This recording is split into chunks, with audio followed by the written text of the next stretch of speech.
Assalamualaikum warahmatullahi wabarakatuh. Perkenalkan, nama saya Nur Ilmi dari Akademi Farmasi Yamasi Makassar dengan NIM 21086AF kelas non-reguler C21. Di sini saya akan membawakan materi dengan judul Sistem Muskular yang dipandu oleh dosen Maulana Zulkarnain Himansyah Esfaram MBiom. Sistem muskular atau jaringan otot merupakan jaringan tubuh yang melekat pada tulang maupun tidak dan berfungsi sebagai alat gerak aktif dan dijumpai dari invertebrata dan vertebrata. Fungsi otot. Selain fungsi otot sebagai alat gerak aktif, membentuk postur tubuh dan menghasilkan panas, otot memiliki 4 fungsi utama, yaitu kontraktilitas, yaitu kemampuan otot untuk memendek dengan kekuatan tertentu. Yang kedua, ekstabilitas, kemampuan otot untuk merespons stimulans. Yang ketiga, ekstensibilitas, yaitu kemampuan otot untuk merenggang dengan panjang tertentu dengan derajat tertentu. Yang keempat, elastisitas, yaitu kemampuan otot untuk kembali ke bentuk dan ukuran. Adapun prinsip kerja otot. Sel otot bekerja berdasarkan prinsip all or none, di mana bila suatu sel otot diberikan stimulans ambang atau di atas ambang, maka sel otot akan memberikan kontraksi yang penuh. Sedangkan terhadap stimulus di bawah ambang, sel otot tersebut tidak akan merespon apapun terkecuali stimulus tersebut terjadi secara terus-menerus. Jenis-jenis otot. Yang pertama, otot rangka atau lurik. Yang kedua, otot jantung. Yang ketiga, otot polos. Baiklah, saya akan menjelaskan 3 jenis otot. Yang pertama, otot rangka atau otot lurik. Intinya terletak di tepi atau di pinggir, terdapat garis gelap dan terang atau sangat jelas.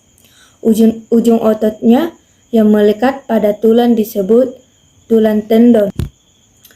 Ujung otot yang melekat pada tulang yang lebih diam disebut origo. Ujung otot yang melekat pada tulang yang bergerak disebut insersio. 2 atau lebih kelompok otot dapat bekerja secara antagonis maupun sinergis. 2 tipe kontraksi otot rangka, yaitu kontraksi isotonik dan kontraksi isometrik. Ini beberapa contoh gambar otot-otot yang bekerja saat kontraksi otot. Selanjutnya, otot polos. Bentuk sel otot polos seperti gelendong panjang, ramping, pipih, dan langsing.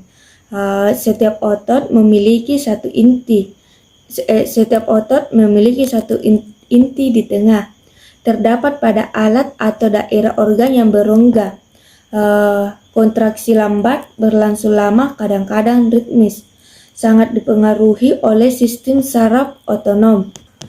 Selanjutnya, otot jantung. Otot jantung memiliki sifat di antara otot rangka dan otot polos. Sel otot bercabang dengan inti di tengah.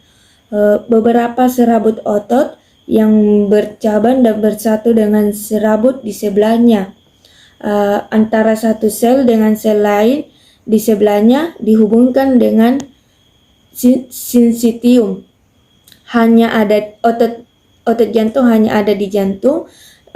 Dipengaruhi sistem saraf otonom, kontraksi yang terjadi otomatis. Dan coba perhatikan gambar di samping, ada beberapa perbedaan antara otot rangka, otot jantung, dan otot polos.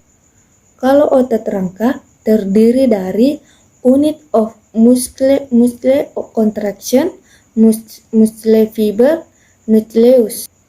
Kalau otot polos terdiri dari muscle fiber, nukleus, dan otot jantung terdiri dari muscle fiber, nukleus, junction between two cells.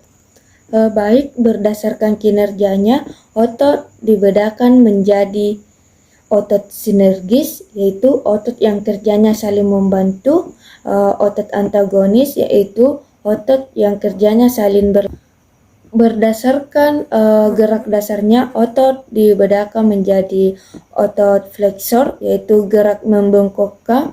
Yang kedua itu otot ekstensor atau gerak meluruskan, otot abduktor, gerakan menjauhi tubuh, otot abduktor gerakan mendekati tubuh, otot pronator gerakan memutar ke bawah, otot supinator gerakan memutar ke atas. Selanjutnya struktur otot rangka.